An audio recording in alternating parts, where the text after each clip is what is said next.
നിന്നിലേക്ക്. രചന മിഴിമോഹന. അവതരണം മിത്രവിന്ദ. റോഡിന്റെ അരികിൽ നിന്ന് മരത്തിന്റെ വേരിൽ തട്ടി താഴേക്ക് പോകാതെ തടഞ്ഞു നിൽക്കുന്ന കാറ്. സതീഷിന് പിന്നാലെ പ്രസാദും അവിടേക്ക് ഓടിച്ചെല്ലുമ്പോഴേക്കും സതീഷ് സരീവിന്റെ ഭാഗത്തെ ഡോർ തുറന്ന് കുഞ്ഞിനെ കയ്യിലേക്ക് വാങ്ങി. പതുക്കെ അവളെ പിടിച്ച് പുറത്തേക്ക് ഇറക്കുമ്പോൾ കിച്ചനും വെളിയിലേക്ക് വന്നു. എന്തു പണിയാ മോനെ നീ കാണിച്ചത്? പ്രസാദ് ചോദിച്ചതല്ലേ നിന്നോട് കാർ ഓടിക്കാൻ കഴിയുമെന്ന്. കുഞ്ഞിനെയും തോളിലിട്ടുകൊണ്ട് സതീഷ് മുൻപോട്ട് വരുമ്പോൾ കാറിലേക്ക് തല ചേർത്ത് പിടിച്ച് തേങ്ങിക്കരഞ്ഞവൻ. മോനെ. സതീഷ് കുഞ്ഞിനെ പ്രസാദിന്റെ കയ്യിലേക്ക് കൊടുത്തുകൊണ്ട് കിച്ചനെ വലിച്ചുയർത്തുമ്പോൾ അത്രയും നേരം അടക്കി പിടിച്ചതൊക്കെ ആർത്തലച്ചുകൊണ്ട് അവനിലേക്ക് പെയ്തിറക്കി കിച്ചൻ. എനിക്ക് കഴിയുന്നില്ല സതീഷേട്ടാ, എനിക്ക് പിടിച്ചു നിൽക്കാനാവുന്നില്ല. ഞാൻ എന്താ എൻ്റെ അമ്മയോട് പറയേണ്ടത്, വല്യമ്മയോട് പറയേണ്ടത്, ഈ പാവത്തിനോട് പറയേണ്ടത്? കിച്ചൻ സതീഷിനെ അടർത്തി മാറ്റി സരീവിനെ ചേർത്ത് പിടിക്കുമ്പോഴും അവളുടെ കണ്ണുകൾ നാലുപാടും പാഞ്ഞു. അതിൽ നിന്നും അപ്പോഴും ഒരു തുള്ളി കണ്ണുനീർ പൊഴിഞ്ഞില്ല. അവന്റെ കണ്ണിലേക്ക് മാത്രം നോക്കി നിൽക്കുന്നവളെ ഭയത്തോടെ കണ്ട് സതീഷ്, പെങ്ങളെ ഇങ്ങോട്ട് മാറി നിൽക്ക്, നേർമയെ പറഞ്ഞുകൊണ്ട് സതീഷ് സരീവിനെയും കിച്ചനെയും കാറിന്റെ അരികിൽ നിന്നും മാറ്റി നിർത്തുമ്പോൾ പ്രസാദ് കാറ് പുറകോട്ടെടുത്തു. കിച്ച, നീ പെങ്ങളെയും കൊണ്ട് കയറിക്കോ, പ്രസാദ് ഓടിച്ചോളും വണ്ടി, ഞാൻ ബൈക്കിന് വരാം. പറയുന്നതിനൊപ്പം സതീഷ് കുഞ്ഞിനെ സരീവിന്റെ കയ്യിലേക്ക് കൊടുത്തു. വേണ്ട, ഞാൻ ഡ്രൈവ് ചെയ്തോളാം, എനിക്ക് കുഴപ്പമൊന്നും ഇല്ല സതീഷേട്ടാ. കിച്ചൻ പോക്കറ്റിൽ കിടന്ന കർച്ചീഫ് എടുത്ത് മുഖം തുടച്ചു. അത് വേണ്ട, പ്രസാദ് ഓടിച്ചോളും, നീ ഇപ്പോ ഞാൻ പറയുന്നത് അനുസരിച്ചാ മതി. അല്പം ദേഷ്യത്തിൽ പറഞ്ഞുകൊണ്ട് സതീഷ് പിന്നിലെ ഡോർ തുറന്നു. സരീവിനെയും കുഞ്ഞിനെയും അതിലേക്ക് കയറ്റി. സതീഷിന്റെ വാക്കുകൾക്ക് മുൻപിൽ എതിർത്ത് നിൽക്കാൻ കഴിയാതെ പ്രസാദിനൊപ്പം മുൻസീറ്റിലേക്ക് കയറുന്നവന്റെ കണ്ണുകൾ മിററിൽ കൂടി സരീവിലെത്തി. അവളുടെ സീമന്തരേഖയിൽ തെളിഞ്ഞു നിൽക്കുന്ന കുങ്കുമരാശി. കിച്ചന്റെ കണ്ണുകൾ താഴ്ന്നു വന്നു. അത് സരീവിന്റെ വിടർന്ന കണ്ണുകളിൽ വന്ന് നിൽക്കുമ്പോൾ അതിലെ നിർവികാരത അവനിൽ ഭയം ഉളവാക്കിക്കൊണ്ടിരുന്നു. ഹോസ്പിറ്റലിലെ കോറിഡോർ വഴി മുൻപോട്ട് നടക്കുമ്പോഴും കിച്ചൻ പതുക്കെ തിരിഞ്ഞു നോക്കി. സായിക്കുട്ടനെ എടുത്തിരിക്കുന്ന സതീഷിന് ഒപ്പം വരുന്നവളുടെ കണ്ണുകളിൽ അപ്പോഴും ഉറവ വറ്റിവരുന്നു. പക്ഷേ ആ കണ്ണുകളിൽ മുൻപുണ്ടായിരുന്ന നിർവികാരത ഭയത്തിന് വഴി മാറിയെന്നേ ഉള്ളൂ. മുൻപേ പോകുന്ന പ്രസാദിനും കിച്ചനുമിടയിൽ ഒളിക്കാൻ ശ്രമിക്കുന്ന കണ്ണുകൾ. അതിലെ ആശങ്കയിലേക്ക് സതീഷും സംശയത്തോടെ നോക്കി. കോറിഡോർ കടന്ന് ഐസുവിനു മുൻപിലേക്ക് അവരെത്തുമ്പോൾ കണ്ടു ചിത്രയുടെ നെഞ്ചിൽ ചേർന്ന് കിടക്കുന്ന ഫാനുമ്മയെ. ആ നിമിഷം ചിത്രയുടെയും ചുവര് ചാരി നിൽക്കുന്ന അമ്പാടിയുടെയും കണ്ണുകൾ കിച്ചന് പുറകിൽ വരുന്ന സരീവിൽ ചെന്ന് നിന്നു. അവളുടെ സീമന്തരേഖയിൽ പടർന്നു കിടക്കുന്ന കുങ്കുമം അത് കാണുന്നതനുസരിച്ച് അമ്പാടിയുടെ ശ്വാസം ഉയർന്നു പൊങ്ങി. അവൻ ചോരിൽ നിന്നും ദേഹം മെല്ലെ പൊന്തിച്ചു. ആ നിമിഷം കിച്ചൻ ഫാനുമ്മയുടെ അടുത്തേക്ക് വന്നു. വല്യമ്മേ. കിച്ചന്റെ ഇടറുന്ന ശബ്ദം അടുത്തേക്ക് കേട്ടതും തല ഉയർത്തി നോക്കിയവർ. കിച്ച, എൻ്റെ മോൻ, ഇതിനായിരുന്നോ അവൻ ഈ അമ്മയെ രാത്രിയിൽ ഒറ്റയ്ക്കാക്കിയിട്ട് പോയത്? അവരുടെ തേങ്ങൽ ഉയരുന്നതിനൊപ്പം തന്നെ കിച്ചന്റെ വയറിൽ കൂട്ടിപ്പിടിച്ചു ആ അമ്മ. എൻ്റെ മോൻ, എനിക്കാരുമില്ല. ആ അടിവാരത്ത് തന്നെയാ അവൻ്റെ അച്ഛൻ്റെ ശവം കിടന്നത്. എന്നോടുള്ള വാശിക്ക് എൻ്റെ മോനെ കൊണ്ടുപോകാൻ വന്നതായിരിക്കും അയാൾ. ഫാനുമ്മയുടെ കണ്ണീര് കിച്ചന്റെ ഉടുപ്പിനെ നനയിക്കുമ്പോൾ ചിത്ര അവരെ അവനിൽ നിന്നും അടർത്തി മാറ്റി. എന്തൊക്കെയാ ഫാനിച്ചേച്ചി പറയുന്നത്? അയാൾ ചത്തുപോയതല്ലേ? ചിത്ര ശാസനയോടെ അവരെ കസേരയിലേക്ക് ചാരിയിരുത്തി. ചത്താലും എന്നെ എൻ്റെ കുഞ്ഞിനെയും ജീവിക്കാൻ അയാൾ സമ്മതിക്കില്ല മോളെ. എത്ര രാത്രി ഞാൻ സ്വപ്നം കണ്ടുവന്നോ അയാൾ വരുന്നതും എൻ്റെ കുഞ്ഞിനെ. ഫാനൂമ നെഞ്ചു തിരുമ്മുമ്പോൾ ചിത്ര തല ഉയർത്തി കിച്ചനെ നോക്കി. അറിഞ്ഞപ്പോ തൊട്ട് ഇത് തന്നെയാ പറയുന്നത്. കുറച്ചു നേരം മിണ്ടാതിരിക്കും, പിന്നെ ഇത് തന്നെ ആവർത്തിക്കും. ചിത്ര പറയുന്നതനുസരിച്ച് കിച്ചന്റെ കൈ അവരുടെ നെറുകയിൽ തലോടി. ആ സമയം സതീഷും പ്രസാദും മാറി നിൽക്കുന്ന പോലീസുകാരുടെ അടുത്തേക്ക് നീങ്ങി. ചത്താലും എന്നെ എൻ്റെ കുഞ്ഞിനെയും ജീവിക്കാൻ അയാൾ സമ്മതിക്കില്ല. ഫാനൂമ സമനില തെറ്റിവളെ പോലെ പുലമ്പിക്കൊണ്ടിരിക്കുമ്പോൾ സരയു ഭയത്തോടെ കുഞ്ഞിനെയും കൊണ്ട് ചുവരിലേക്ക് ചാരി. ചേച്ചി. അമ്പാടി അടുത്തേക്ക് നീങ്ങി കുഞ്ഞിനെ കയ്യിലേക്കെടുക്കുമ്പോൾ അവളുടെ കണ്ണുകൾ ഭയത്തോടെ ആ അമ്മയിൽ തറച്ചു നിൽക്കുന്നത് അമ്പാടി ശ്വാസമെടുത്തു വിട്ടുകൊണ്ടാണ് നോക്കിയത്. കിച്ച. സതീഷും പ്രസാദും പോലീസുകാരോട് സംസാരിച്ച ശേഷം അവൻ അടുത്തേക്ക് വരുമ്പോൾ സരീവിന്റെ കണ്ണുകൾ ആദിയോടെ അവിടേക്ക് നീണ്ടു. അടിയന്തരമായി ഒരു ഓപ്പറേഷൻ വേണമെന്നാണ് ഡോക്ടർ പറയുന്നത്. അത് സതീഷ് വാക്കുകൾക്കായി പരതുമ്പോൾ പ്രസാദ് കിച്ചന്റെ തോളിൽ പിടിച്ചു. കിച്ച, എന്തും നേരിടാൻ നമ്മൾ മനസ്സുകൊണ്ട് തയ്യാറാകണം. 10% താഴെ ഡോക്ടർമാർ പോലും പ്രതീക്ഷ വയ്ക്കുന്നുള്ളൂ. അതല്ല, ജീവൻ തിരിച്ചു കിട്ടിയാലും ഒരുപക്ഷെ പഴയ സുധിയെ നമുക്ക് തിരിച്ചു തരുമെന്നൊരു ഉറപ്പ് പോലും അവർ തരുന്നില്ല. പ്രസാദ് പറഞ്ഞു തീരുമ്പോൾ കിച്ചൻ കണ്ണുകൾ മുറുക്കി അടിച്ചു. അതിൽ നിന്ന് താഴേക്ക് കണ്ണുനീർ വീഴുമ്പോൾ സതീഷ് അവന്റെ കയ്യിൽ അമർത്തി പിടിക്കുകയാണ്. നീ വാ, ഡോക്ടർക്ക് നിന്നോടൊന്ന് സംസാരിക്കണം. എല്ലാം നീയാണ് അറിയേണ്ടതും എല്ലാവർക്കും ധൈര്യം പകരേണ്ടതും. സതീഷും പ്രസാദും കിച്ചനെയും കൊണ്ട് അകത്തേക്ക് പോകുമ്പോൾ സരയു കണ്ണുകൾ ഇറുക്കി അടച്ചുകൊണ്ട് ചുവരിലേക്ക് വീണ്ടും ചാരി. കുറേ നേരത്തെ നിശബ്ദതയ്ക്കൊടുവിൽ ഡോക്ടറിന്റെ മുറി തുറന്നു. കിച്ചനും സതീഷും പ്രസാദും വരുമ്പോൾ കൂടെ ഡോക്ടറും മറ്റൊരു സ്റ്റാഫും പുറത്തേക്ക് വന്നു.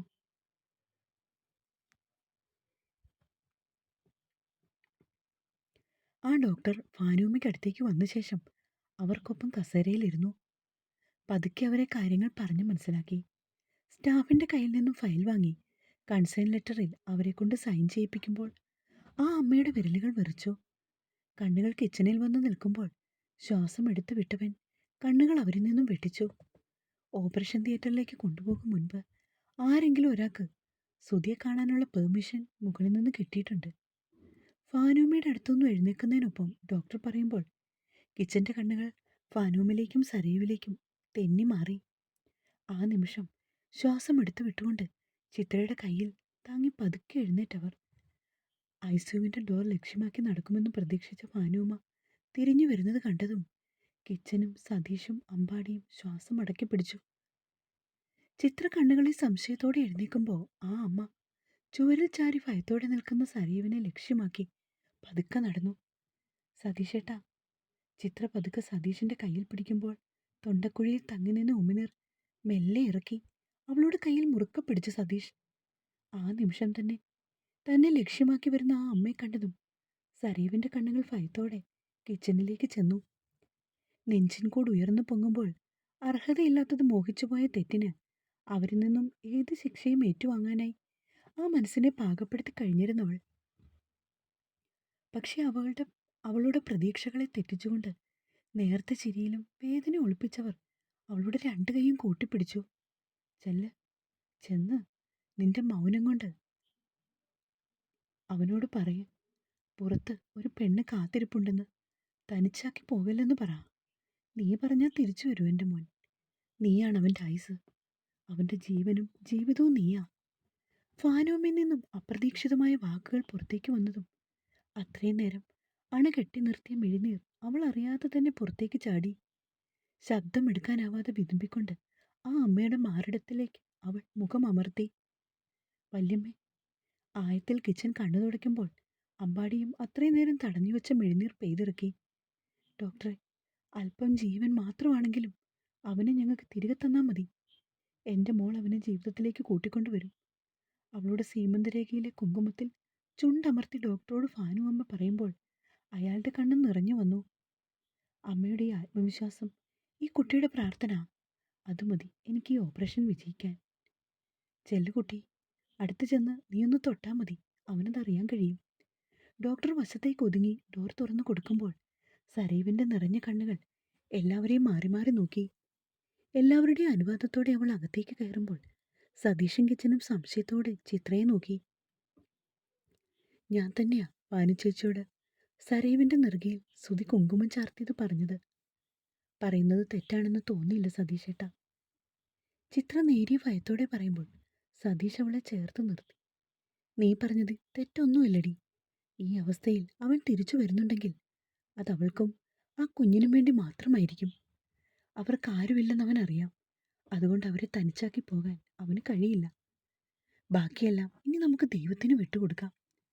സതീഷ് ചിത്രയെ ചേർത്ത് നിർത്തി പറയുമ്പോൾ മുൻപിലെ വാതിൽ അടഞ്ഞു കഴിഞ്ഞു. ചേച്ചി, ഈ ഗൗൺ ഇട്ടു. അകത്തേക്ക് കടന്നതും ഒരു സ്റ്റാഫ് നീല ഗൗൺ കയ്യിലേക്ക് കൊടുക്കുമ്പോൾ സരയോ അത് കയ്യിൽ വാങ്ങി കണ്ണുകൾ ഉയർത്തി. സുധിക്ക് ഇൻഫെക്ഷൻ വരാതിരിക്കാനാണ്. ഡോക്ടർ ശ്യാമോഹൻ അടുത്തേക്ക് വരുമ്പോൾ സരയോ ഗൗണിൽ വിരലുകൾ മുറുക്കി. കണ്ണുകൾ ഭയത്തോടെ അയാളിൽ ചെന്ന് നിന്നു. മെഡിക്കൽ സയൻസ് എന്ന് പറയുന്നത് തന്നെ ഒരു മിറാക്കിളാണ്. ജീവിതത്തിലേക്ക് തിരിച്ചു വരില്ലെന്ന് 100% വിധി എഴുതിയവർ പോലും തിരികെ വന്നിട്ടുണ്ട്. ഇതെല്ലാം ഒരു മനുഷ്യനാൽ മാത്രം സാധ്യമാകുന്നതല്ല. അതിന് പിന്നിൽ മറ്റൊരു ശക്തിയുണ്ട്. ആ ശക്തി നമുക്ക് 10% സാധ്യത തന്നിട്ടുണ്ട്. നന്നായി പ്രാർത്ഥിച്ചോളൂ, കൈവടിയില്ല. ഡോക്ടർ സരീവിന് ആത്മവിശ്വാസം പകർന്നു നൽകുമ്പോൾ അയാളുടെ മുൻപിൽ ഇരു കൈകളും കൂപ്പി അവൾ. ഏയ്, എന്നെ അല്ല തൊഴേണ്ടത്. കുട്ടി വിശ്വസിക്കുന്ന ദൈവത്തെ മുറുകെ പിടിച്ചു. ഡോക്ടർ നേർത്ത ചിരിയോടെ പറഞ്ഞുകൊണ്ട് സ്റ്റാഫിനെ നോക്കി. സുധി സർജറിക്ക് വേണ്ടി റെഡിയാക്കുന്നുണ്ട്. ഒരു 10 മിനിറ്റ് പുറത്ത് വെയിറ്റ് ചെയ്യേണ്ടി വരും. ആ ഓക്കെ. അവർക്ക് മറുപടിയായി പറഞ്ഞുകൊണ്ട് ഡോക്ടർ സരീവിനെ നോക്കി. കുട്ടി ഒരു 10 മിനിറ്റ് കൂടി ഇവിടെ വെയിറ്റ് ചെയ്യണം. അകത്ത് സർജറിക്ക് വേണ്ടി സുധിയെ റെഡിയാക്കുകയാണ്. സമയമാകുമ്പോൾ വിളിക്കാം. പറഞ്ഞുകൊണ്ട് ഡോക്ടർ ശ്യാമോഹൻ വശത്ത് കിടക്കുന്ന കസേരയിലേക്ക് ചൂണ്ടിക്കാണിച്ചതും ആ നീല ഗൗണും ചുരുട്ടിപ്പിടിച്ചുകൊണ്ട് അതിലേക്കിരുന്നവൾ ഒന്നുറക്കെ കരയാൻ പോലും ആവതില്ലാതെ മൗനത്തിന്റെ ഭാഷയിൽ ഈശ്വരനോട് സംസാരിക്കുന്നവളെ ഒരു നെടുവീർപ്പോടെ നോക്കി മറ്റൊരു റൂമിലേക്ക് കയറിപ്പോയി ഡോക്ടർ. ആ നിമിഷം ഐസിയുവിന് പുറത്തു നിൽക്കുന്ന കിച്ചൻ ഫാനൂമ്മ ശ്രദ്ധിക്കുന്നില്ല എന്ന് ഉറപ്പിച്ചുകൊണ്ട് പതുക്കെ ചിത്രയുടെ അടുത്തേക്ക് വന്നു. വല്യമ്മ, വല്യമ്മ എങ്ങനെയാ ചിത്രേച്ചി ഇത് സമ്മതിച്ചത്? അതുമാത്രമല്ല, വല്യമ്മ എങ്ങനെ ഇതൊക്കെ അറിഞ്ഞത്? എനിക്കിപ്പോൾ അത്ഭുതമാണ് തോന്നുന്നത്. ഞാൻ ഏതോ മായാ ലോകത്ത് വന്ന് പെട്ടതുപോലെ, ഒരു ആത്മവിശ്വാസം വന്നതുപോലെ. കിച്ചൻ്റെ ശ്വാസം ഉയർന്നു പൊങ്ങുമ്പോൾ ചിത്ര അവൻ്റെ കൈയിൽ പിടിച്ചു. കിച്ച, സരീവിനെ ജീവിതത്തിലേക്ക് കൂട്ടിക്കോട്ടെ എന്ന് അവൻ ആദ്യം അനുവാദം ചോദിച്ചത് ഫാനി ചേച്ചിയോടാണ്. സരീവിനെ പോലെ അല്ലെങ്കിലും ജീവിതത്തിൽ മറ്റൊരു തരത്തിൽ ദുരന്തം നേരിട്ട സ്ത്രീയാണവർ. അവർക്കവളെ മനസ്സിലാകും. അതുപോലെ മറ്റാർക്കും മനസ്സിലാകില്ലെന്ന് അവനറിയാം. ആ അമ്മയുടെ സമ്മതം അളവറ്റ രീതിയിൽ അവനെ സന്തോഷവാനാക്കി. അത് പറയാനാണ് രാത്രിയിൽ അവൻ വന്നത് തന്നെ. കുങ്കുമം ചാർത്തിയതോ ഒന്നും അവരോടവൻ പറഞ്ഞില്ല. പക്ഷെ എനിക്ക് പറയേണ്ടി വന്നു. അതിന് കാരണമുണ്ട് മോനെ. ആ അമ്മയുടെ മനസ്സിന് അതൊരാശ്വാസമാകുമെന്ന് ഞാൻ അങ്ങനെ തന്നെ കരുതി. പറയുന്നതിനൊപ്പം ചിത്രയുടെ ഓർമ്മകൾ പുറകോട്ട് പോകുമ്പോൾ ചുവരിൽ ചാരി നിൽക്കുന്ന അമ്പാടിയും ആ ഓർമ്മകളിലൂടെ സഞ്ചരിച്ചു.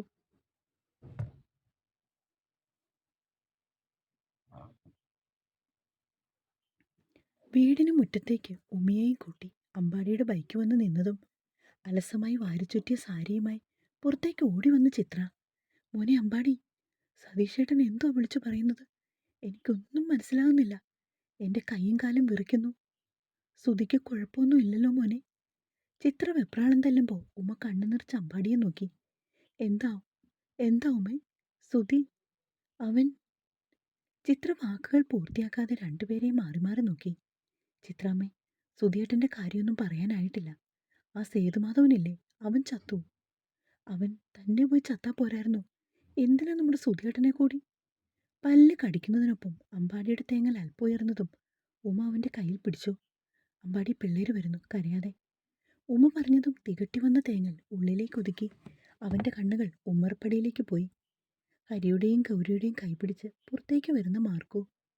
പിള്ളേരുടെ കണ്ണുകളിലും ഭയം നിറഞ്ഞു നിന്നു. അമ്മേ, സുധിയേട്ടന് എന്താ പറ്റിയത്? പറയമ്മേ, കുറച്ചു നേരമായില്ലേ ഞങ്ങൾ ചോദിക്കുന്നു. എന്തെങ്കിലും ഒന്ന് പറ. അവർക്കടുത്തേക്ക് വന്നതും മാർക്കുവിൻ്റെ ചോദ്യത്തിനനുസരിച്ച് ചിത്ര കണ്ണുകൾ ഇറുക്കി അടച്ചു. അമ്പാടി ശ്വാസം എടുത്തു വിട്ടുകൊണ്ട് അവരുടെ അടുത്തേക്ക് വന്നു. സുധിയേട്ടൻ്റെ ബൈക്കൊന്ന് തട്ടി, അല്ലാണ്ട് വേറൊന്നും പറ്റിയില്ല അല്ലേ അമ്മേ? അമ്പാടി ഉമ്മയെ നോക്കുമ്പോൾ നേർത്ത മൂളിലൂടെ ഉമ്മയൊന്ന് തലയാട്ടി. എന്നിട്ട് അവളുടെ മുഖത്തെ ഭാവം ഒളിപ്പിക്കുവാൻ ശ്രമിച്ചു. ബൈക്ക് തട്ടിയതാണെങ്കിൽ പിന്നെ അച്ഛൻ എന്തിനാ നിങ്ങളോട് രണ്ടുപേരോടും അങ്ങോട്ട് ചെല്ലാൻ പറഞ്ഞത്? കുഞ്ഞാണെങ്കിലും ഹരി സംശയത്തോടെ ചോദിച്ചതും മൂവരും ഒരുപോലെ ഞെട്ടി. ശേഷം അമ്പാടി ചുണ്ടിൽ നേർത്തി ഒരു ചിരി വരുത്തിക്കൊണ്ട് ഹരിയെ നോക്കി. അതൊന്നും അല്ല മോളെ, സുധിയേട്ടൻ്റെ കാലിന് നല്ല ഫ്രാക്ചറുണ്ട്. അത് ഓപ്പറേഷൻ ചെയ്യണം. ഈ ഓപ്പറേഷനൊക്കെ ആകുമ്പോൾ ചിലപ്പോൾ ബ്ലഡൊക്കെ വേണ്ടി വരും. പിന്നെ സുധിയേട്ടൻ്റെയും എൻ്റെയും ഒരേ ഗ്രൂപ്പാണ്, അതും റെയർ ഗ്രൂപ്പ്. അതുകൊണ്ടാ മാമൻ എന്നെ കൂട്ടി ചെല്ലാൻ ചിത്രാമ്മയോട് പറഞ്ഞത്. കിച്ചേട്ടനാണെങ്കിലേ നേരത്തെ പോയി. അല്ലായിരുന്നെങ്കിൽ ഞാനും കിച്ചേട്ടൻ്റെ കൂടെ പോയേനെ, അല്ലേ ചിത്രാമ്മേ? അമ്പാടി പറയുന്നതിനനുസരിച്ച് ചിത്രയും പതുക്കെ തലയാട്ടിക്കൊണ്ട് പിള്ളേരുടെ അടുത്തേക്ക് വന്നു. അമ്പാടി പറയുന്നത് സത്യമാണ് മോളെ. ചിലപ്പോൾ ബ്ലഡ് വേണ്ടി വന്നാൽ രാത്രിയിൽ ആളെ കിട്ടാൻ പാടാകും. അതുമാത്രമല്ല, റെയർ ഗ്രൂപ്പല്ലേ. അതുകൊണ്ട് ഒരു മുൻകരുതൽ മാത്രം. അതിനുവേണ്ടി അച്ഛൻ വിളിച്ചത്. തൽക്കാലം മക്കൾ ഉമ്മയമ്മയുടെ കൂടെ ഇവിടെ ഇരിക്കുക. അമ്മയും അമ്പാടിയേട്ടനും കൂടി പോയിട്ട് രാവിലെ തന്നെ ഇങ്ങ് വരാം. പറയുന്നതിനൊപ്പം ചിത്ര കയ്യിൽ കരുതിയ ചാവി അമ്പാടിയുടെ കയ്യിലേക്ക് കൊടുത്തു. പോയിട്ട് വരാം. അമ്പാടി ചിരി വരുത്തിക്കൊണ്ട് മാർക്കുവിനെ നോക്കി. ശേഷം കണ്ണുകൾ ഉമ്മയിൽ വന്ന് നിന്നു. അമ്മേ, പിള്ളേരുടെ കാര്യം ഞാൻ നോക്കിക്കോളാം. നിങ്ങൾ പോയിട്ട് വാ. പറയുന്നതിനൊപ്പം 10 വയസ്സുകാരി കുഞ്ഞ് ഗൗരിയെ ചേർത്ത് നിർത്തി ഉമ്മ. ഉമ്മേ, ഫ്രിഡ്ജിൽ മാവിരിപ്പുണ്ട്. കുട്ടികൾക്ക്. കാറിലേക്ക് കയറുമ്പോൾ ചിത്ര ഓർമ്മപ്പെടുത്തൽ പോലെ ഉമ്മയെ നോക്കി പറഞ്ഞു. അതൊന്നും ഓർത്ത് ചിത്ര ടെൻഷൻ അടിക്കണ്ട. പോയിട്ട് വന്നേ. ഉമ്മ പറയുന്നതനുസരിച്ച് മെല്ലെ തലയാട്ടി കാറിലേക്ക് കയറി ചിത്ര. സുധിയേട്ടൻ്റെ വീട്ടിലോട്ടല്ലേ ചിത്രാമ്മയെ പോകേണ്ടത്? കാറ് സ്റ്റാർട്ട് ചെയ്യുന്നതിനനുസരിച്ച് അമ്പാടി ചോദിക്കുമ്പോൾ ചിത്ര ശ്വാസമൊന്ന് എടുത്തു വിട്ടു. അതെ, പാവം ഉറങ്ങിക്കാണും. എന്തു പറഞ്ഞാണോ അതിനെ ഹോസ്പിറ്റലിലേക്ക് കൊണ്ടുപോകേണ്ടത്? ഇപ്പം തന്നെ എൻ്റെ കൈയും കാലും വിറയ്ക്കും അമ്പാടി. ചിത്ര പറഞ്ഞതും അമ്പാടി ഗിയർ ചേഞ്ച് ചെയ്തുകൊണ്ട് അവളെ നോക്കി. പിള്ളേരോട് പറഞ്ഞ റീസൺ പറയാൻ കഴിയില്ല ചിത്രാമ്മേ. ഉള്ളത് തുറന്നു പറയേണ്ടി വരും. അമ്പാടി പറഞ്ഞതും ചിത്ര പുരികം ഉയർത്തി. തുടരും.